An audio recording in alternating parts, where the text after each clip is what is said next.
The first snow of the season had started to fall when Ethan Miller woke up that morning. The world outside his window was quiet, so quiet that even the hum of the refrigerator felt loud. He sat on the edge of his bed, staring at the gray light filtering through the curtains.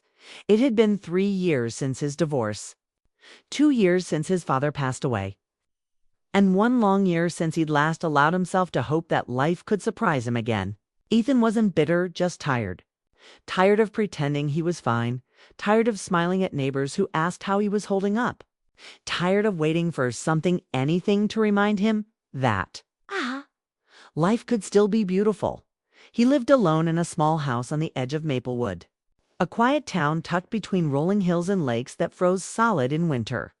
The locals knew him as the man who repaired old furniture, gentle, quiet soul who worked with care and rarely spoke more than a few words. Every morning followed the same rhythm: coffee at 6, workshop by 7, radio playing soft country songs until dusk. It was a life of routine and comfort. But beneath it was a hollow space that no sound could fill. Sometimes, late at night, he'd catch himself staring at the empty chair across the table. He'd imagine a voice there, someone laughing softly at his old jokes, someone who would understand the silence between words. But imagination faded quickly, and the echo of quiet returned. That morning, something felt different. As he sipped his coffee and looked outside, he noticed the mail truck stopping by his front gate. It was unusual. He hadn't ordered anything, and most days the mailbox held nothing but bills or ads for hardware stores. Still, curiosity stirred a small warmth inside him. Something rare these days. He stepped out, pulling on his coat, the cold air biting gently at his face. The world looked like a painting white snow against bare trees, a sky that promised more snowfall. He reached the mailbox and found a single envelope resting inside. It was plain brown. No stamps, no company logos, just his name, written in looping, elegant handwriting. Ethan Miller. He frowned, turning it over. No return address. The paper was thick, the kind used for special letters or invitations. He felt a strange pull, as if the envelope itself carried a heartbeat. For a moment, he just stood there, holding it. It had been years since anyone had written him a letter by hand. Most people sent messages through their phones now, quick and cold, disappearing as soon as the screen went dark. This felt personal. Real. Ethan went back inside, set the envelope on his kitchen table, and sat in front of it. The coffee had gone cold, but he didn't care. He traced his finger over the writing, trying to guess who it could be from. A friend. A customer. Someone from his past? His mind wandered to Claire Bennett, the one person whose name still lingered in quiet corners of his heart. She had left Maplewood years ago, chasing her dream of becoming a photographer. They had promised to stay in touch, but life had a way of erasing promises made under softer skies. He hadn't heard from her in over 5 years. "Don't be ridiculous," he muttered to himself, half smiling.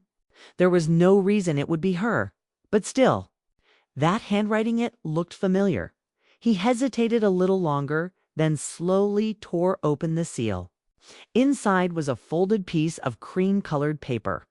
As he opened it, his breath caught. The first line read, "Dear Ethan, I'm not sure if this letter will reach you, but I needed to write it anyway." He froze. Her handwriting was unmistakable. For a moment, time stood still. The wind outside pressed softly against the window. The old clock on the wall ticked once, twice, 3 times. He read the words again. His heart thudded painfully, like it wasn't sure whether to race or stop. Claire. Her name alone carried the weight of everything he had never said. Memories flickered like film reels. Her laughter, her courage, the day she left. He leaned back in his chair, a letter trembling slightly in his hands. "There are things I should have said before I left, and things I never stopped feeling," the letter continued. "I don't know if you ever think of me, but if you do, I hope you know I'm sorry for the silence." Ethan blinked hard. It wasn't just a letter, it was a doorway to a time he had carefully sealed away. He set the paper down and rubbed his face, trying to process it. Why now? After all these years, why write to him? What had changed? A knock on the window startled him. It was the wind pushing snow against the glass. But for a second, felt like something more like the world itself was nudging him toward, something he wasn't ready for. He read the letter again, slower this time, absorbing every word. Toward the end, she had written, "There's something I meant to give you years ago. I think it's finally time you have it." Ethan stared at that line, the words pulsing quietly in his mind. Something she meant to give him. He folded the letter carefully and placed it back in the envelope, setting it beside the old lamp on the table. He didn't know what to feel: hope, confusion, fear, maybe all three outside. The snow kept falling, blanketing the world in silence. Inside, a small flame one he thought had gone out forever began to flicker again.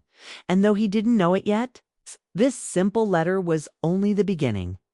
That night, Ethan couldn't sleep. The letter sat on the kitchen table beside a half-empty mug of coffee that had long gone cold. Every few minutes, his eyes drifted toward it again, as if it might somehow change or reveal more, if he just kept looking. He read her words over and over until he could almost hear her voice between the lines.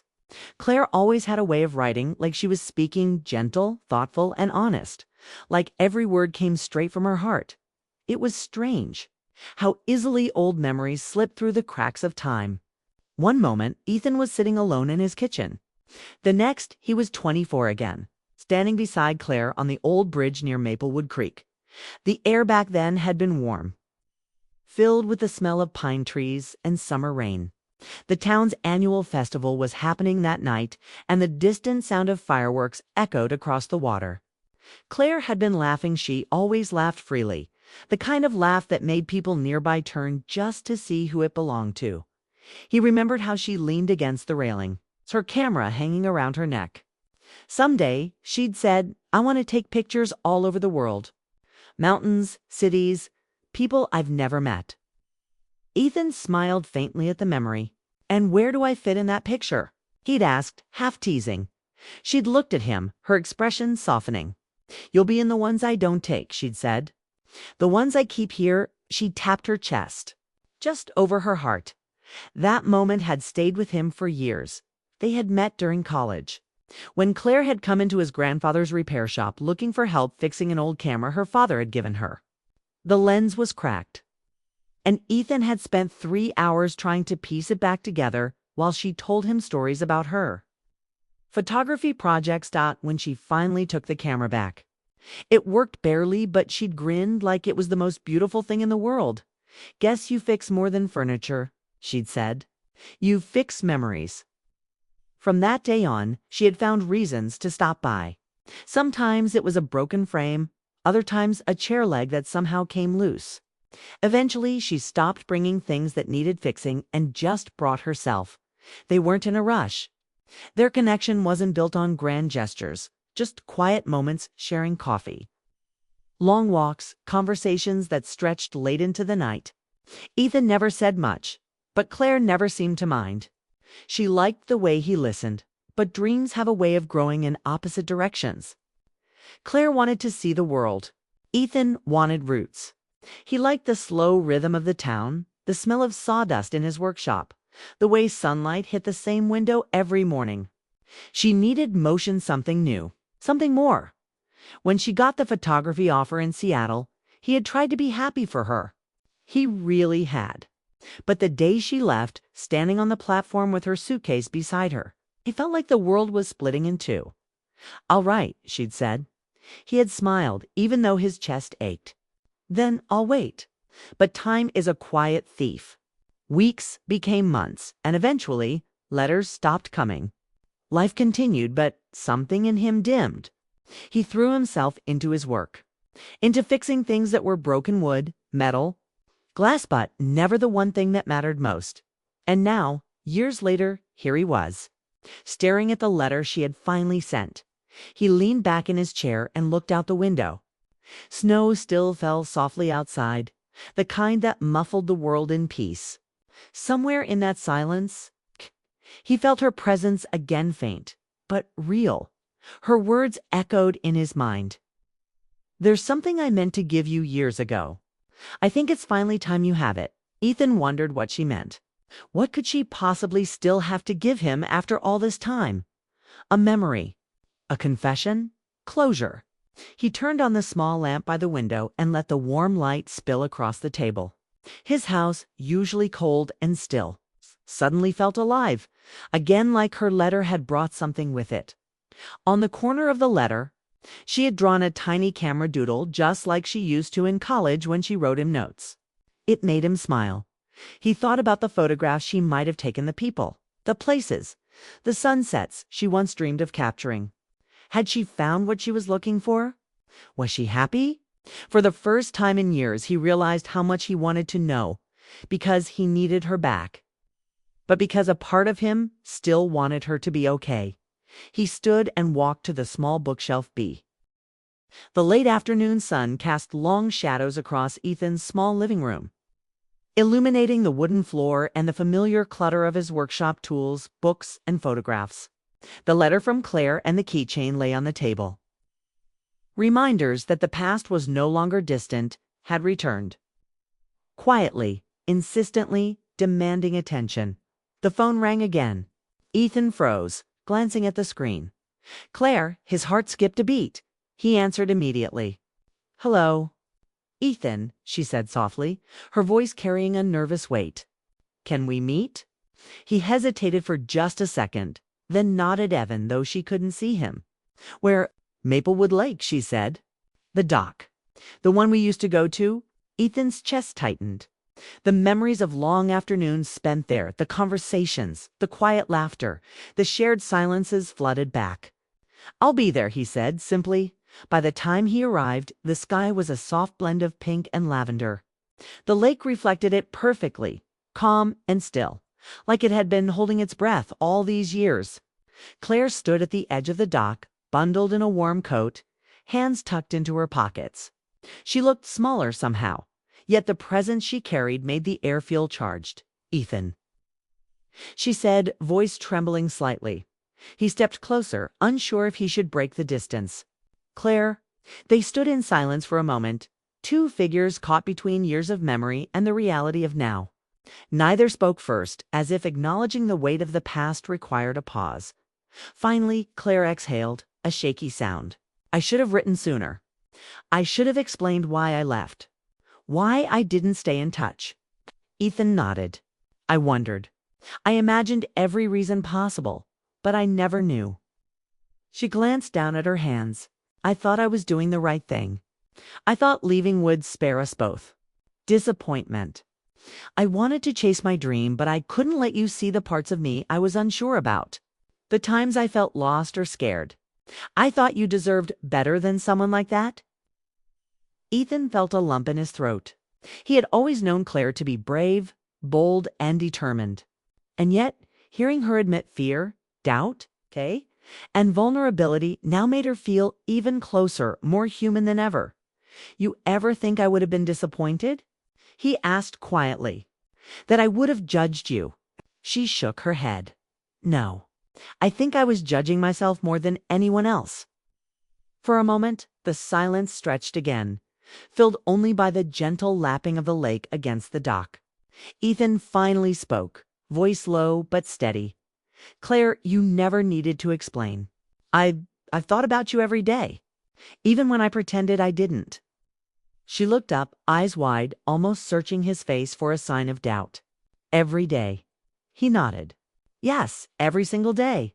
I kept going, tried to fill the emptiness, but nothing replaced the space you left behind. And I don't regret waiting." Claire's lips curved into a soft, almost shy smile. "I never wanted you to wait. I thought letting go was the only way to be fair." "You weren't unfair," Ethan said firmly. "You were scared. And maybe I didn't always know how to reach you either. But hearing your voice now, seeing you here, it's like the distance never existed." Her eyes glistened. "Ethan, She hesitated, the words caught somewhere between her heart and her mouth. "I was afraid I had lost you forever. I was afraid that after all this time, there would be nothing left between us." He reached out, hesitated for a moment, and then placed a hand gently on hers. "Nothing left," he said softly.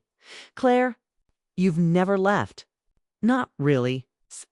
The confession hung between them, delicate yet undeniable. Years of unspoken feelings, unshared emotions, and silent longing seemed to settle into that single moment. The air was thick with understanding, with forgiveness, with the quiet thrill of rediscovered connection. I kept thinking, maybe I didn't deserve a second chance, she admitted, her voice barely above a whisper. Second chance? Ethan's heart leaped. Claire, the truth is, I never stopped hoping. And maybe that hope is enough for both of us right now. She looked down at the wooden box in his hand, the keychain resting inside, and smiled faintly. I didn't know if you'd even want it. I thought, maybe it was too late. Never too late for things that matter, he said, eyes locking with hers. And nothing matters more than this. Than us. For the first time in years, the air between them felt light. Not because the past had disappeared, but because it had finally been acknowledged. Finally spoken aloud, Claire nodded, a tear slipping down her cheek. I've waited so long to say that, she whispered, and I've waited to hear it. Ethan replied. The lake reflected the fading light, serene and steady, as if the world itself approved. In that quiet space, surrounded by memories and the soft winter air, two hearts that had drifted apart were finding each other again. It wasn't perfect. There were still questions, still fears, still the weight of years that had passed.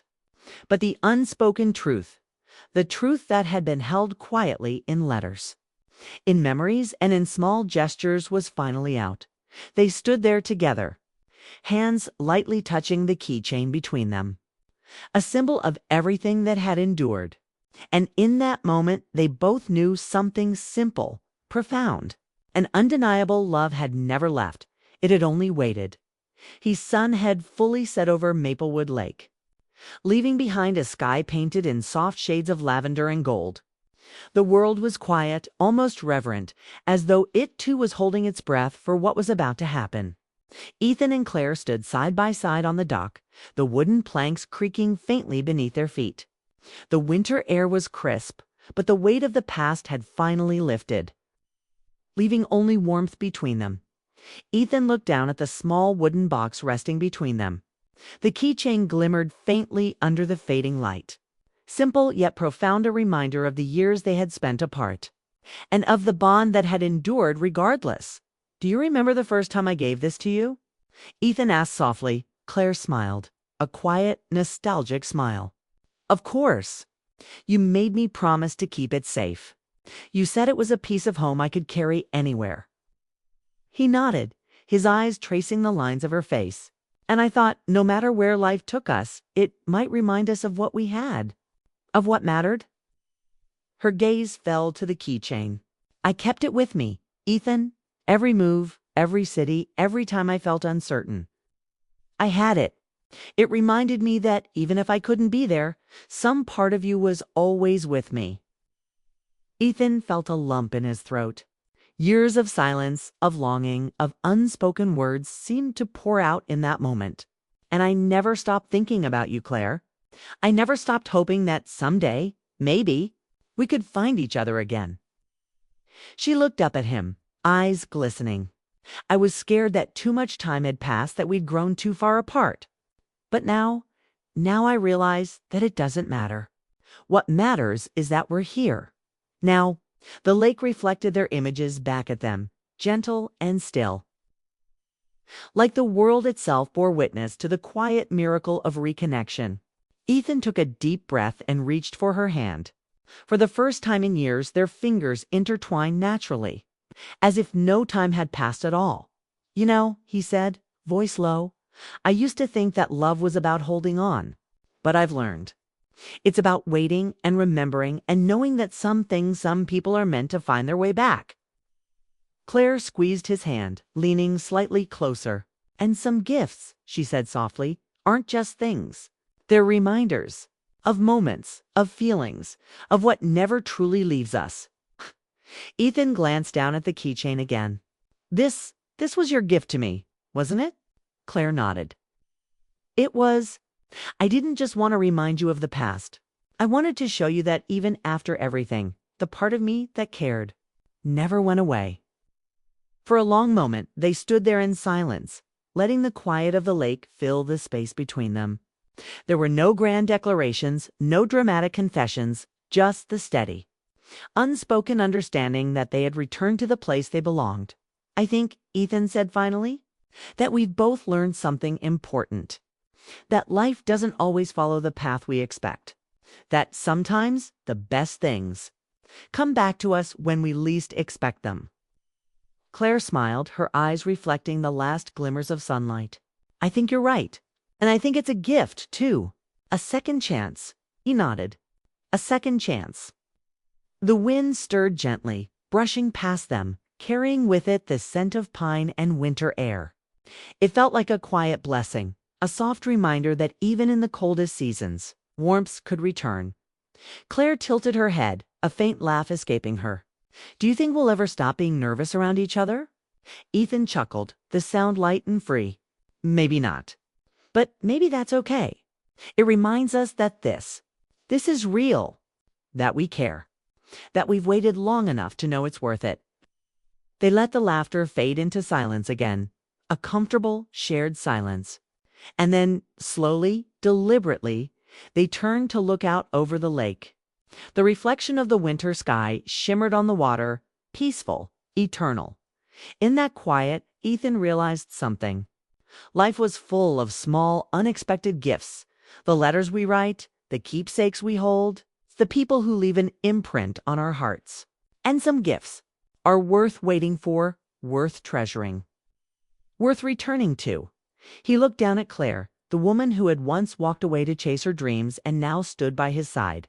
Her eyes held a quiet joy, a gentle hope, a recognition of the years lost and the love that endured.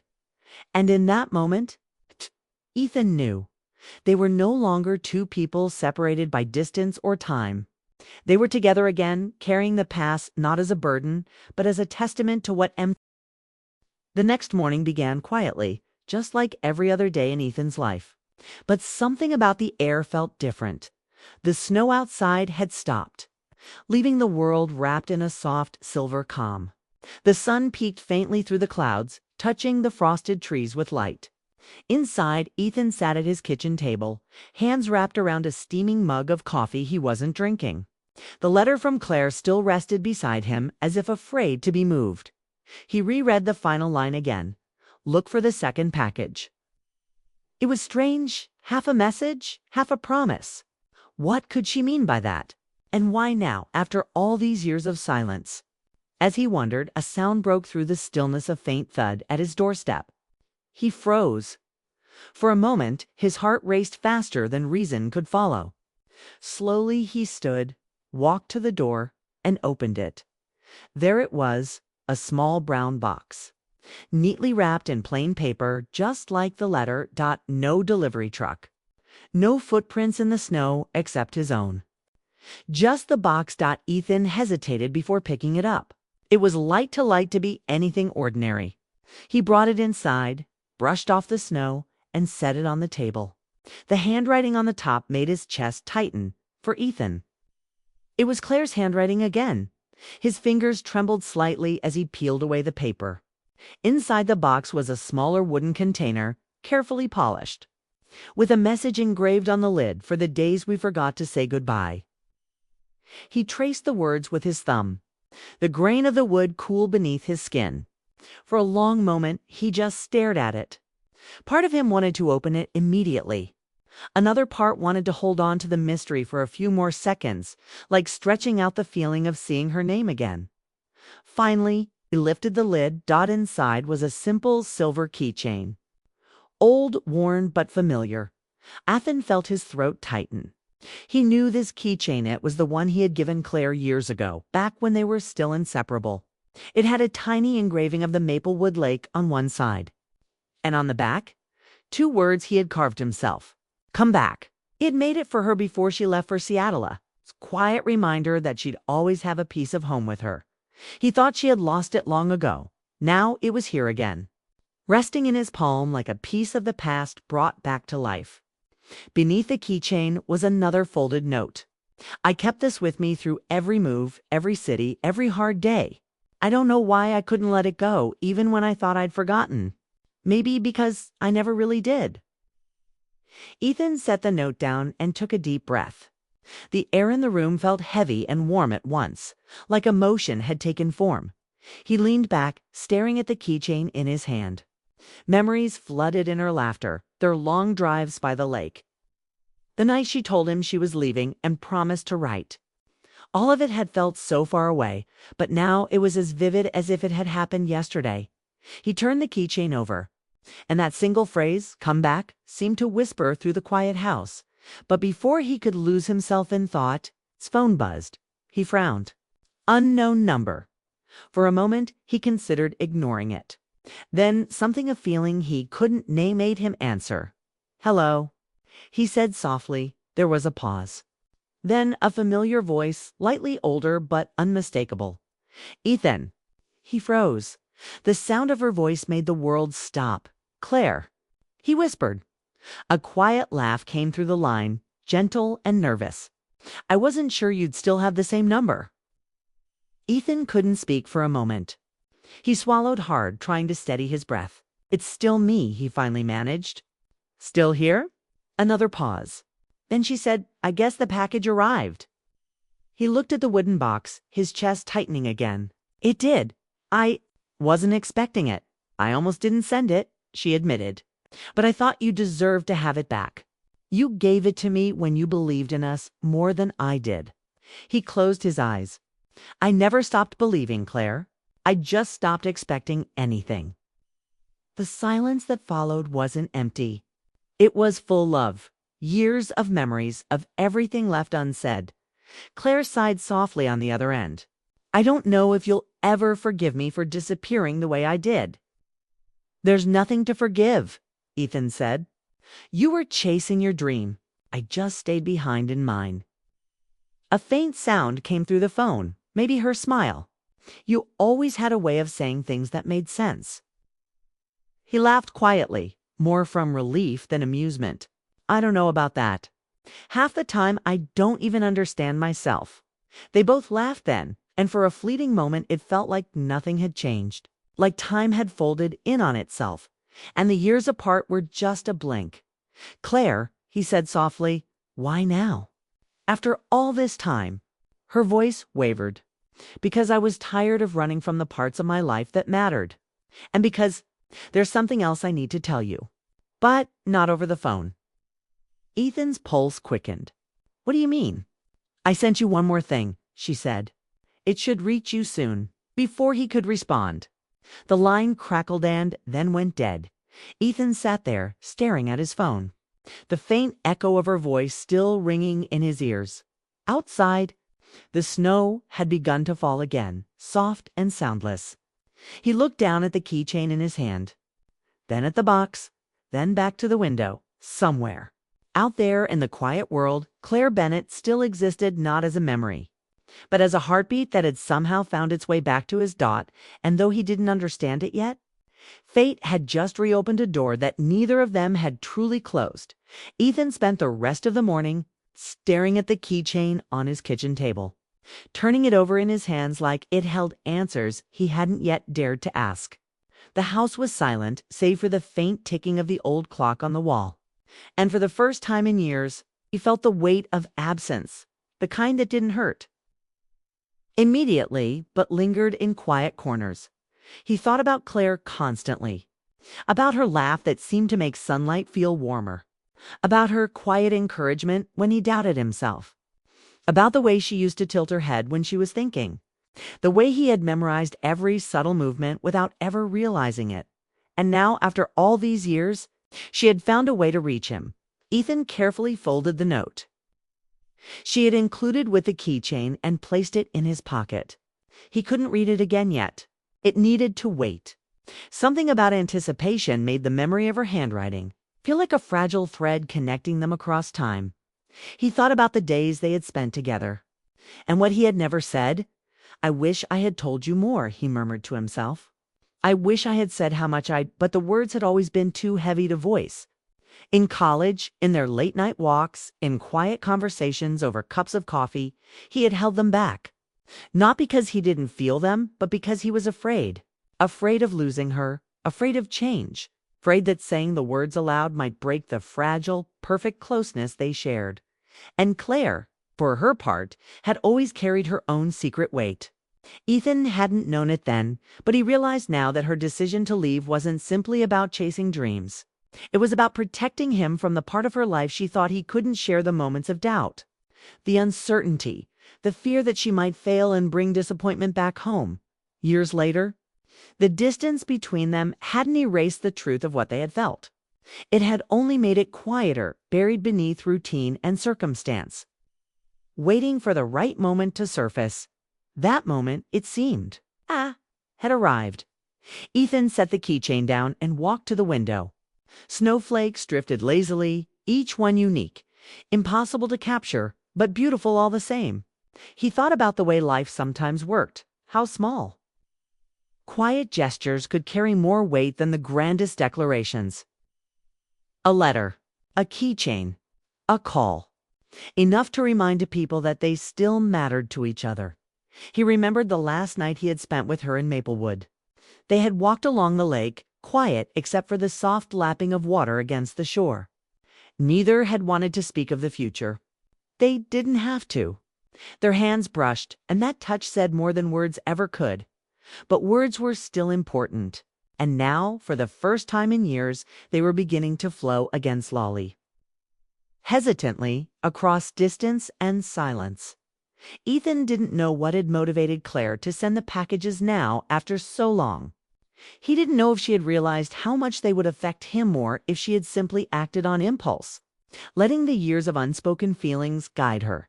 He could feel the weight of what they had left unsaid pressing against him. And yet, as much as it hurt, there was a strange sweetness to it. Pain and longing often shared the same space as hope later that day. He took a walk to the lake where they had spent so many afternoons together. The ice had formed in patches, reflecting the muted gray sky. Each step he took felt deliberate, like he was walking through memory itself. He stopped at the dock and traced the wood with his fingertips. Time had worn it smooth in places, and moss had begun to grow along the edges. It looked different, yet familiar, the way life always looked when you returned to a place after years apart. Ethan leaned against the railing and closed his eyes. In that quiet moment, he could almost hear her there, telling him not to be afraid, reminding him that some connections endure no matter the years or distance. And he realized that the hardest truth wasn't about what they had lost. It was about what they had never said. He wanted to tell her everything. How her absence had left a hollow space he couldn't fill. How he had watched for signs of her in every face he passed on the street. How he had never effed,